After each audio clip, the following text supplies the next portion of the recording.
Exercise start कर रहे हैं हम, लीनियर डिफरेंशियल इक्वेशन चैप्टर चल रहा है डिफरेंशियल इक्वेशन। इस डिफरेंशियल इक्वेशन का सबसे लास्ट टॉपिक है और मोस्ट इंपोर्टेंट टॉपिक है ये, और ये आपको 4 मार्क्स इजीली गेन कराता है। इसमें 2 टॉपिक हैं जो सबसे ज्यादा सीखने हैं आपको डिटेल में। सबसे पहले इसके अंदर एक टॉपिक आएगा इंटीग्रेटिंग फैक्टर। आपका इस एक्सरसाइज के अंदर एक टॉपिक आएगा इंटीग्रेटिंग फैक्टर। इंटीग्रेटिंग फैक्टर आपको 100% ये क्वेश्चन आएगा इंटीग्रेटिंग फैक्टर का। इस एक्सरसाइज से क्वेश्चन 100% हर पेपर में आता है कि आपको कोई भी एक लीनियर डिफरेंशियल इक्वेशन दी हुई है और आपको उस लीनियर डिफरेंशियल इक्वेशन का इंटीग्रेटिंग फैक्टर फाइंड करना है, इंटीग्रेटिंग फैक्टर बताना है। तो इंटीग्रेटिंग फैक्टर जो वर्ड है, इंटीग्रेटिंग फैक्टर जो फंक्शन है, वो जो आप फाइंड करोगे उसके तरीके पे ध्यान देंगे और समझेंगे इंटीग्रेटिंग फैक्टर होता क्या है। तो ये क्वेश्चन आपका 100% आना ही आना है। और अभी आपको एक होमोजीनियस टॉपिक पढ़ाया गया था, होमोजीनियस और लीनियर, इन दोनों में ज्यादातर चॉइस आ रही है, लेकिन कभी कभी पेपर में थोड़ा बहुत रेनोवेशन कर देते हैं और होमोजीनियस मान के चलो 24 में नहीं आया, और लीनियर इजी जो क्वेश्चन पड़ता है वो लीनियर का पड़ता है। होमोजीनियस का क्वेश्चन कभी कभी टिपिकल पड़ता है, लेकिन लीनियर का जो क्वेश्चन है वो बहुत इजी है। ठीक है, तो लीनियर सीखना बहुत इजी टाइप है, इजी टास्क है। 2 टाइप की लीनियर डिफरेंशियल इक्वेशन होती है, उन दोनों को सीखना बहुत इंपॉर्टेंट है। तो आप होमोजीनियस से ज्यादा इजी तरीके से लीनियर डिफरेंशियल इक्वेशन को सीख सकते हो। मान के चलो आपका दोनों ही आते हैं, एक होमोजीनियस का आता है एक लीनियर का, तो आपको बोर्ड में लीनियर डिफरेंशियल इक्वेशन के क्वेश्चन को करने पे प्रीफरेंस देनी है। सबसे पहले आपको लीनियर डिफरेंशियल इक्वेशन का क्वेश्चन अटेम्प्ट करना है होमोजीनियस के कंपैरिजन में। बात क्लियर है? अब बात करते हैं लीनियर डिफरेंशियल इक्वेशन के बारे में। लीनियर डिफरेंशियल इक्वेशन की 2 टाइप होती हैं। टाइप 1 बातें नहीं करनी है बिल्कुल भी, टाइप 1 और टाइप 2, ये हमारी 2 लीनियर डिफरेंशियल इक्वेशन है। दोनों टाइप 1 और टाइप 2 में डिफरेंस क्या है इसके बारे में थोड़ा ध्यान से सुनना भी है, समझना भी है। टाइप 1 होता क्या, लीनियर डिफरेंशियल इक्वेशन होती क्या है? लीनियर का मतलब यह है किसी भी फंक्शन का वन टाइम डेरिवेटिव। तो dy/dx plus py equal to q, ये हमारी लीनियर डिफरेंशियल इक्वेशन की टाइप 1 है। सबसे पहले आपको लीनियर डिफरेंशियल इक्वेशन को इस फॉर्मेट में कन्वर्ट करना है। लीनियर डिफरेंशियल इक्वेशन को dy/dx plus py equal to q के फॉर्मेट में कन्वर्ट करना है। कन्वर्ट करने के बाद आपको p और q फाइंड करने हैं। p और q क्या होंगे? 2 फंक्शन होंगे। p और q क्या होंगे? 2 फंक्शन होंगे, और वो इन टर्म्स ऑफ x होंगे। कैसे फंक्शन होंगे? जो x की टर्म में होते हैं। या तो दोनों कांस्टेंट होंगे, या p और q की जो फंक्शन की वैल्यू होगी इन टर्म्स ऑफ x होगी। p की वैल्यू x दे दी, q की वैल्यू sin x दे दी, p की वैल्यू x² दे दी, q की वैल्यू x की क्यूब दे दी, या p2 दे दिया, q x² दे दिया। इस तरीके के फंक्शन होंगे इन टर्म्स ऑफ x वाले फंक्शन। जब p और q आप कंपैरिजन करके पता लगा लोगे, तो पहला काम है आपको लीनियर डिफरेंशियल इक्वेशन की फॉर्मेट में कन्वर्ट करना।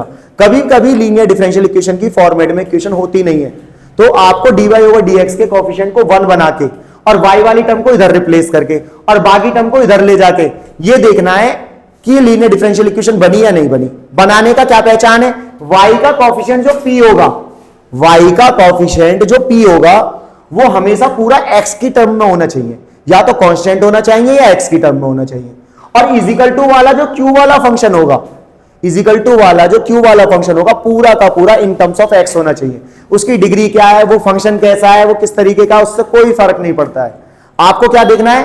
y का कोएफिशिएंट जो p है वो पूरा का पूरा इन टर्म्स ऑफ x होना चाहिए या कांस्टेंट होना चाहिए, या इजिकल टू वाला जो q है वो पूरा का पूरा फंक्शन या तो कांस्टेंट होना चाहिए, in terms of x function होना चाहिए। सबसे पहले कंपेयर करके pq पता लगाने हैं। जब आप pq पता लगा लेते हो, और उससे पहले किस में कन्वर्ट करना है? लीनियर डिफरेंशियल इक्वेशन को इस फॉर्मेट में कन्वर्ट करना है, dy/dx plus py equal to q के फॉर्मेट में कन्वर्ट करना है। जब आप p और q एग्जैक्ट पता लगा लोगे, इसके बाद आपको क्या फाइंड करना है? इंपोर्टेंट टॉपिक है ये और इंपोर्टेंट क्वेश्चन है इंटीग्रेटिंग फैक्टर।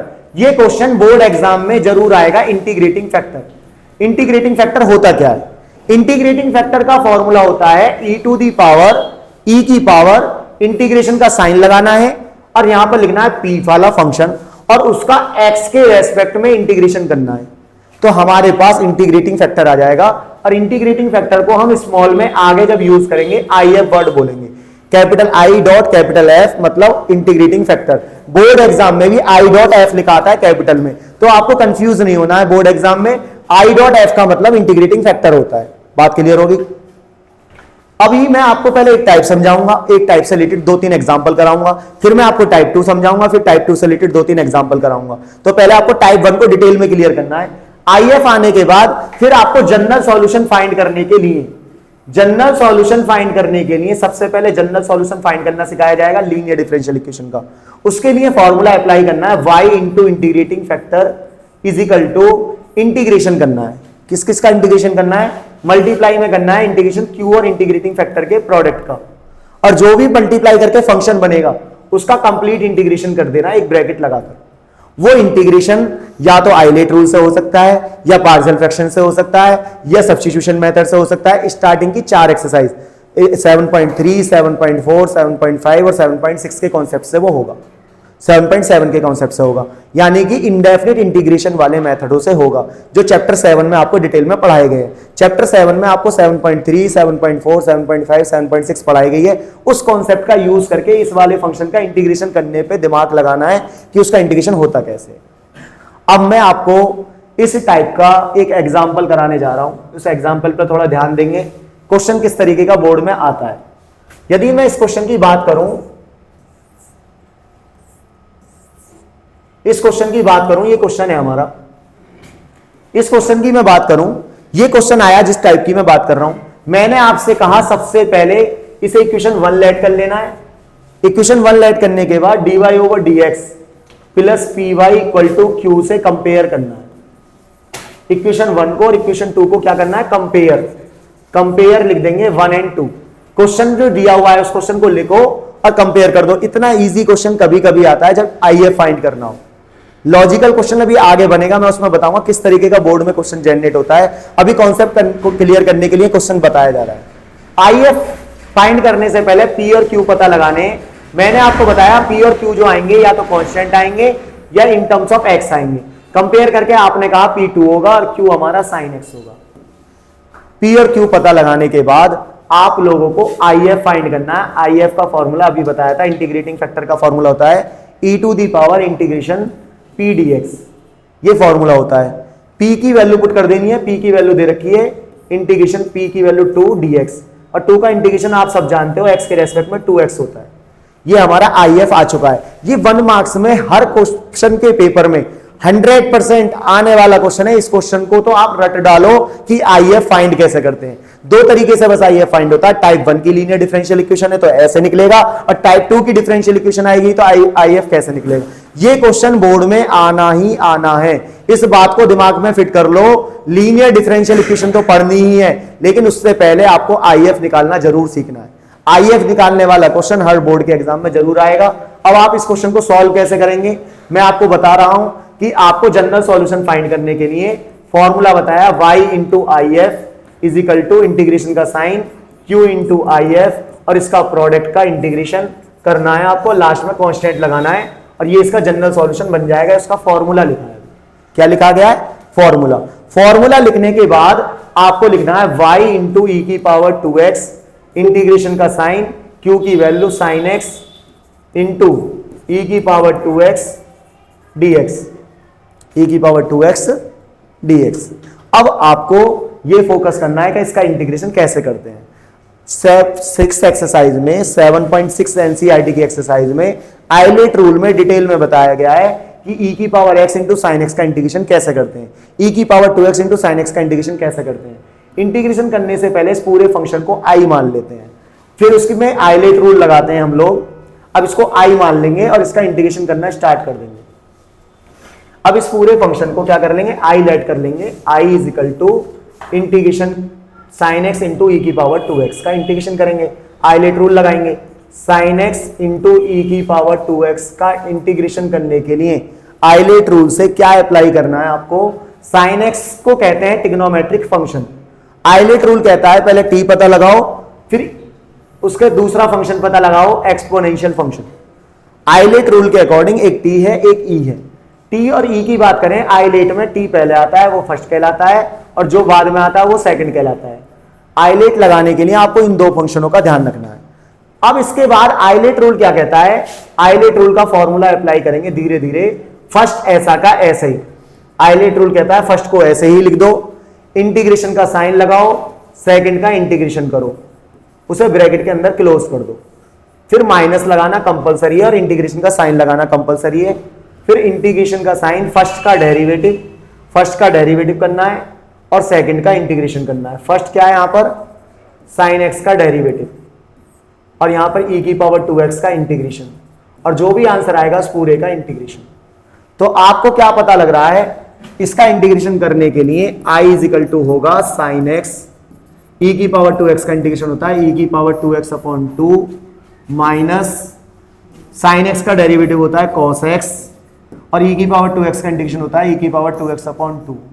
तो आपको देखने में ये आ रहा है, फिर दोबारा से उसी टाइप का फंक्शन जनरेट हो गया, वहां पे साइन की जगह cos आ गया। फिर इसका इंटीग्रेशन करने के लिए आप लोगों को एक बार और आइलेट रूल लगाना पड़ेगा। इसको सीखने के लिए, आगे कंप्लीट करने के लिए एक बार और आइलेट रूल लगाना पड़ेगा। आइलेट रूल किस तरीके से लगाएंगे, इस पर थोड़ा ध्यान देंगे। i इज इक्वल टू होता है, इसको ऐसे लिख देंगे 1/2 e की power 2x into sine x minus 1/2 constant की तरह वर्क करेगा, इसमें आइलेट रूल लगेगा। आइलेट रूल क्या कहता है, जो ट्रिग्नोमेट्रिक फंक्शन है उसे फर्स्ट मान लो, और जो सेकंड फंक्शन है उसे e की पावर 2x को सेकंड मान लो, और आइलेट रूल लगा दो ध्यान से। फर्स्ट ऐसा का ऐसे ही लिख दो, फर्स्ट है cos x, उसको ऐसे ही लिख दो, e की पावर 2x का इंटीग्रेशन कर दो, माइनस डेरिवेटिव कर दो फर्स्ट का, और e की पावर 2x का इंटीग्रेशन कर दो, और जो भी आंसर आए उस पूरे का इंटीग्रेशन कर दो। ये आइलेट रूल दोबारा से कंप्लीट हो गया, दूसरी बार आइलेट रूल लग रहा है इसी क्वेश्चन के अंदर। फिर आपको आइलेट रूल कंप्लीट करने के लिए फिर क्या करना है, 1/2 e की power 2x into sine x minus 1/2 cos x को ऐसे ही लिख दो, e की पावर 2x को लिख दो e की पावर 2x अपॉन 2, इसका इंटीग्रेशन कर दिया, माइनस cos x का इंटीग्रेशन होता है माइनस डेरिवेटिव होता है माइनस साइन एक्स, फिर e की पावर 2x का इंटीग्रेशन कर दो e की पावर 2x अपॉन 2। तो आपने जिसका इंटीग्रेशन करना स्टार्ट करा था वो क्वेश्चन दोबारा से रिपीट हो गया। इस तरीके से क्या होता है, एक बार कोई वही क्वेश्चन रिपीट हो जाता है तो ये माइनस माइनस हो जाएगा प्लस, प्लस हो जाएगा। तो इसको क्या लिखेंगे, 1/2 e की power 2x sine x minus 1/4 हो जाएगा, ये cos x e की पावर 2x हो जाएगा, माइनस 1/2 के अंदर मल्टीप्लाई कर देंगे, माइनस का 1/4, और साइन x e की पावर 2x को लिख देंगे i लिख देंगे, क्या लिख देंगे i। अब ये i is equal to question चल रहा था और इज इक्वल टू में टर्म i वाली आ चुकी है, इस वाली i वाली टर्म को इधर रिप्लेस कर देंगे क्योंकि हमें i की वैल्यू फाइंड करनी है। i की वैल्यू फाइंड करने के लिए ये माइनस का 1/4 i वो इधर आके प्लस का हो जाएगा, ये हो जाएगा i प्लस का 1/4 i, 1/2 e की power 2x sine x minus 1/4 cos x e की पावर 2x हो जाएगा ये। फिर इसका एलसीएम ले लेंगे, एलसीएम लेने के बाद हमारे पास क्वेश्चन का एलसीएम आएगा 4i प्लस i को प्लस कर देंगे, 4i प्लस i को प्लस करेंगे तो क्या आ जाएगा, 5i आ जाएगा, इजिकल टू में 1/2 e की पावर यानी कि e की पावर 2x कॉमन ले लेंगे, ये बचेगा sine x upon 2 minus cos x upon 4 आ जाएगा ये। अब ये वाला 5/4 जो है वो इधर आके 4/5 हो जाएगा, e की power 2x sine x upon 2 minus cos x upon 4 हो जाएगा। ऐसा होने के बाद अब ये 5/4 इधर आके उल्टा हो जाएगा, i हो जाएगा, i की वैल्यू निकल जाएगी, i इज इक्वल टू आ जाएगा हमारा 4/5 e की power 2x sine x upon 2 minus cos x upon 4, ये आ जाएगा i की वैल्यू। तो कंप्लीट आंसर जो बनेगा, जनरल सॉल्यूशन का कंप्लीट आंसर बनेगा y इंटू e की power 2x is equal to 4/5 e की पावर 2x ब्रैकेट में sine x upon 2 minus cos x upon 4 plus का c, माइनस का cos x upon 4 plus c, इसका answer आ जाएगा। फिर e की पावर 2x इसमें डिवाइड कर देंगे।